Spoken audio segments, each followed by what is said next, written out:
はい、よろしくお願いします。It's another Sunday at Daishu-in West. I'm Koju. We've had a busy afternoon. A local couple got married, not here at the temple, but down the hill from us, and we've had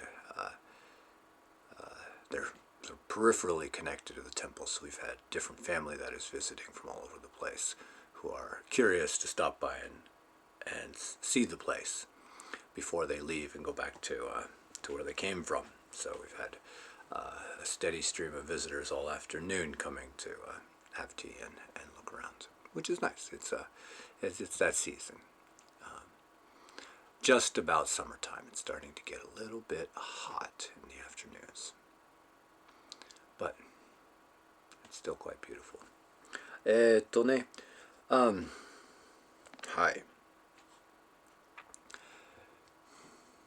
There's a fellow named Ross Ulbricht who made some bad decisions when he was young and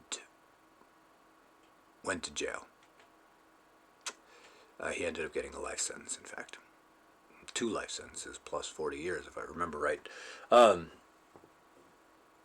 Which is the sort of thing they do when they want to make an example of you. But he ended up getting a pardon and was released. So he's out now, and he has apparently has a certain amount of interest in talking about what it means to lose your freedom. You know, it was quite an experience, and he has things he wants to say about it. So he gave a talk recently. I listened to it, and in the talk, there was one line that sort of caught my eye. He said, just because you are outside the walls of the prison, it doesn't automatically mean that you are free. And if you are inside the walls of the prison, it doesn't mean that you are not free. And I thought that was a worthwhile line of inquiry. Of course, looking at it, you know, our typical way of examining freedom is usually in the context when that word is used, and I don't think people really examine the word very, very much. It's used in a context, and everybody knows what that context is, and they don't really think about it in any deeper way. It's just used usually in the way of here I am, and if external forces are not restricting my physical autonomy, then it's freedom. And if external forces are restricting my personal autonomy, then it's not freedom. And that doesn't really hold up.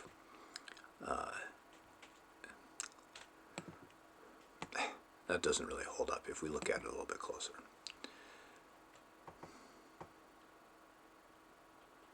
There are certainly restrictions that happen because there's a body and there's a mind. And it can't do everything. There are restrictions because of the culture we live in. There are restrictions because of the family we're born into. There are external restrictions. It's a fact. But to be perfectly honest, those restrictions pale in comparison to the restrictions that are already there simply because of what we imagine ourselves to be. That we are this I thing, myself, bound by whatever that we conceive of that to be. We already limit what we are in all kinds of ways, you know, by the ideas that we hold, the things that we, you know, the feelings that we identify with. We already voluntarily cut out the entire universe and resign ourselves to this limited I thing. And then whine and complain, because we can't move our body this way or that because it's in somebody else's way. It's a little absurd.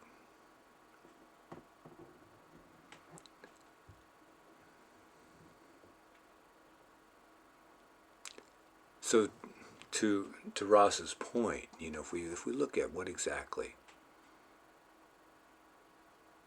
it could mean to be free, if we accept that it doesn't have anything to do with whether we have that degree of physical autonomy, that it matters whether we are inside the prison walls or outside the prison walls. If that in fact does not matter, then what could that mean? And I would contend that there is that freedom is not a state that I can have. It is not something that exists for the being. The being is, by definition, limited.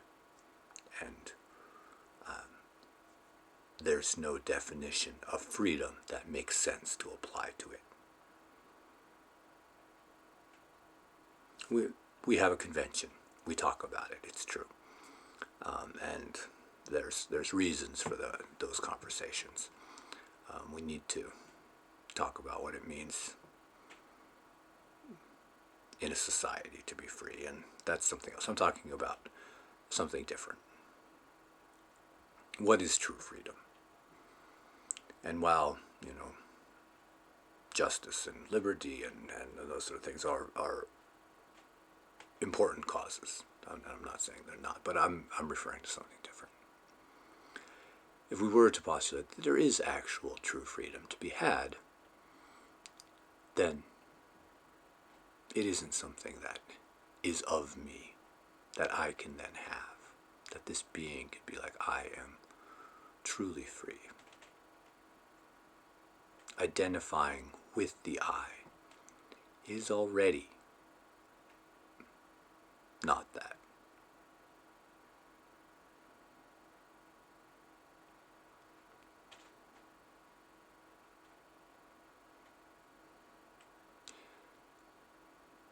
It doesn't really apply.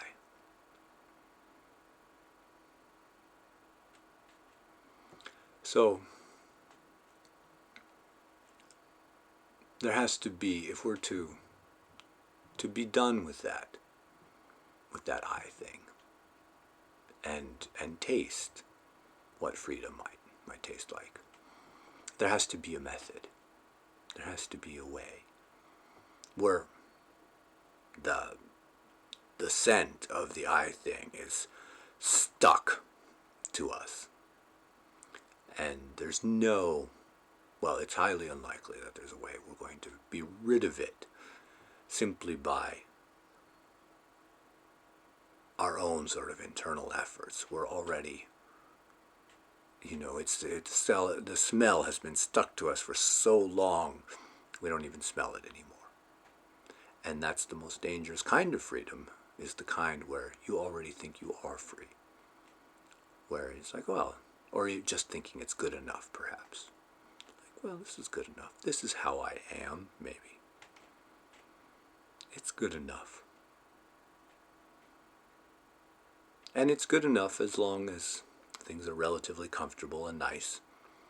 And nothing goes too badly wrong.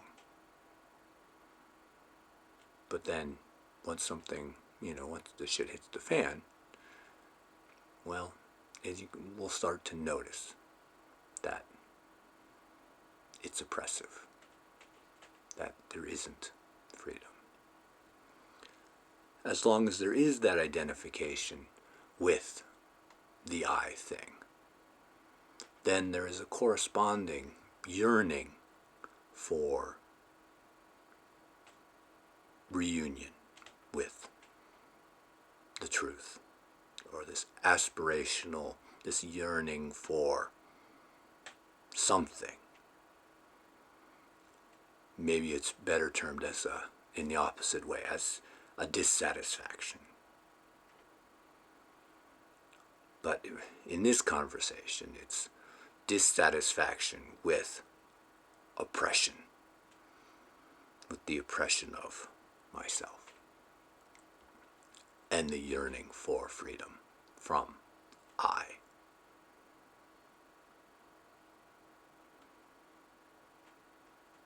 And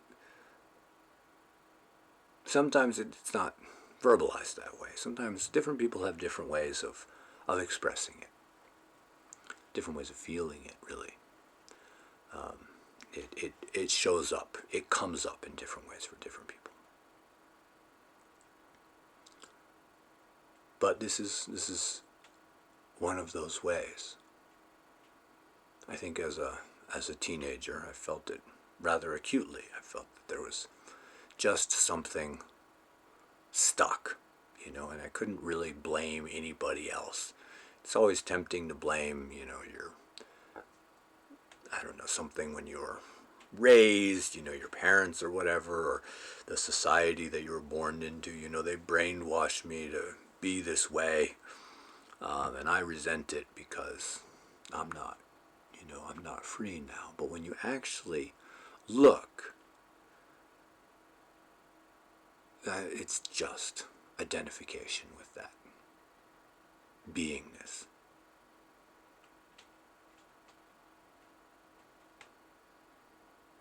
And so the corresponding medicine is to stop identifying, to actually step out from that little closet of existence. But that it's not, it's like we can't find the door. We're not even sure that the door even exists. Like us, if we don't recognize the dissatisfaction, if we have this feeling of like, well, maybe it's not perfect, but it's good enough, or I don't want to rock the boat, or I don't know what to do, maybe I'll fail, I don't deserve to be free, well then that's not going to go anywhere. We'll be stuck. There has to be that impetus, that desire for effort, that effort put in to revolt against the perceived oppression. And in the end, it isn't really real. It's just a phantom of our imagination. But all the same, it's from the point of view from the deluded point of view, a phantom of oppression is still oppression. And it requires real effort to dispel that illusion. And it's a worthwhile effort.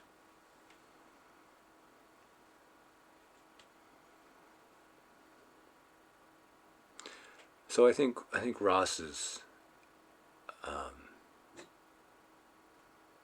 I think his point, it shows a certain degree of maturity to recognize that even in the most physically and mentally, even in an imprisoned state, there is still freedom.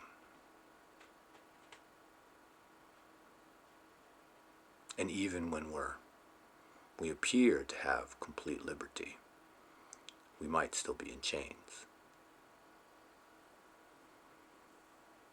And it is a very, very fruitful line of inquiry, I think, to really examine what it is that confines us. Because it probably is not something other than I. Maybe a little bit. But, I mean, really?